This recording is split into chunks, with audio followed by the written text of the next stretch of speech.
नमस्कार मित्रांनो, स्वागत आहे तुमचं आताच्या ब्रेकिंग न्यूजमध्ये। मित्रांनो, घरगडी ते अण्णा, वाल्मिक कराड यांचा दहशत माजवणारा प्रवास हा खरंच थक्क करणार आहे। तर मग चला सध्या चर्चेत असणारे वाल्मिक कराड यांच्याबद्दल सगळी माहिती जाणून घेऊयात या व्हिडिओच्या माध्यमातून। त्याआधी तुम्ही जर चॅनलवरती नवीन असाल तर चॅनलला सबस्क्राईब करायला विसरू नका आणि हा व्हिडिओ जर आवडला तर लाईक आणि शेअर करायलाही विसरू नका।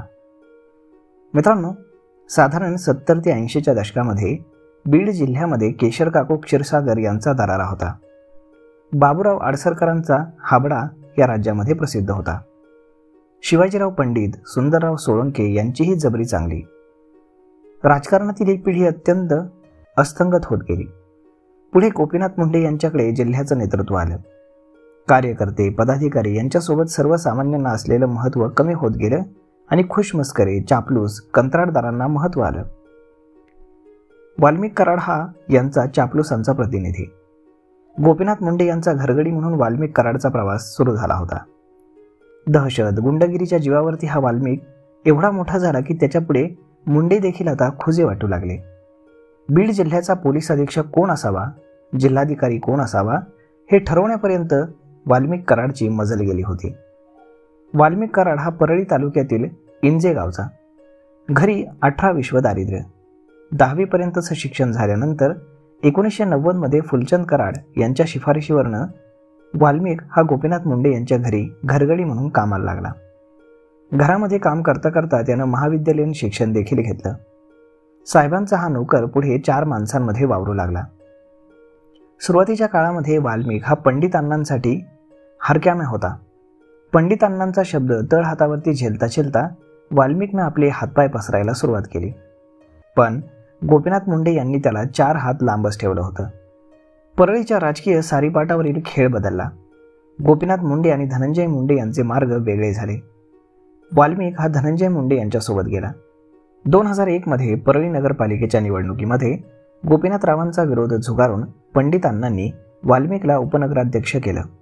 राजकारणाची ही त्याची पहिली पायरी। गोपीनाथ मुंडे यांचा घरगडी म्हणून काम करणारा वाल्मिक सत्ता, पैसा आणि दहशतीच्या जोरावरती कधी अण्णा बनला हे बीडकरांना देखील कळलं नाही। धनंजय मुंडे यांचा सर्व कारभार वाल्मिकच्या हाती एकवटला। बीडचा जिल्हाधिकारी कोण असावा, पोलीस अधीक्षक कोण असावा, कोणत्या कंत्राटदाराला जवळ करायचं, कोणाला दूर करायचं याचे निर्णय वाल्मिकच घेत होता। परळीमध्ये साधा चपरासीही नेमायचा असेल तर सरकारकडनं वाल्मिकला विचारलं जात असे। एवढंच काय तर बीडमध्ये पोलिसांनाही खिरापत वाटावी तसे वाटलेले बंदुकीचे परवाने वाल्मिकच्याच इशाऱ्यावरती दिले गेलेले आहेत। अमर्याद अधिकार मिळाल्यानं वाल्मिक बेबंद झाला। मी म्हणजेच कायदा आणि मी म्हणजेच सरकार। परळीमध्ये वाल्मिक राज सुरू झालं। वाल्मिकच्या प्रत्येक शब्दाला धनंजय मुंडेंचे डोळे झाकून होकार होऊ लागले। वाल्मिकचा वावर संपूर्ण जिल्ह्यामध्ये सुरू झाला। प्रतिस्पर्धी राजकारण्यांना तुच्छ लेखणं, त्यांची कामं अडवण्याचे प्रकार सर्रास सुरू झाले। त्यातूनच गोपीनाथ मुंडे यांनी माणूस जोडण्याची मिळवलेली ख्याती देखील धुळीला मिळली। परळीमध्ये गोपीनाथ मुंडे यांना विरोध करणारे काही आवाज क्षीण होत गेले। टीपी मुंडे त्यापैकीच एक। वैजनाथ महाविद्यालयाच्या निवडणुकीमध्ये गोपीनाथ मुंडे आणि टीपी मुंडे यांच्यामध्ये भयंकर वाद झाला। दंगलच झाली। पोलिसांनी झाडलेली गोळी वाल्मिकनं आपल्या अंगावर झेलली आणि या गोळीनं वाल्मिकला गोपीनाथ मुंडेंच्या निकट वर्तुळामध्ये प्रवेश मिळवून दिला। गोपीनाथ मुंडे यांच्या कृपेनं त्याला थर्मलची कंत्राट मिळत गेली। वारेमाप पैसा हातामध्ये खेळू लागला। मुंडेंच्या राजकारणाची जरब बसवण्यासाठी वाल्मिकच्या शांत परंतु खुनशी स्वभावाचा अतिशय खुबीनं वापर करण्यात आला। 2018 मध्ये मुंजा गीते प्रकरणामध्ये वाल्मिकचं नाव पहिल्यांदा आलं।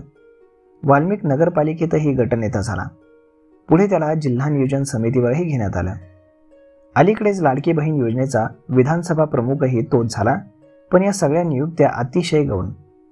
बीड जिल्ह्यातील मस्साजोग गावचे सरपंच संतोष देशमुख हत्या प्रकरणी आरोप असलेले तसेच खंडणीच्या गुन्ह्यातही पोलिसांना हवा असलेला वाल्मिक अद्याप फरार आहे।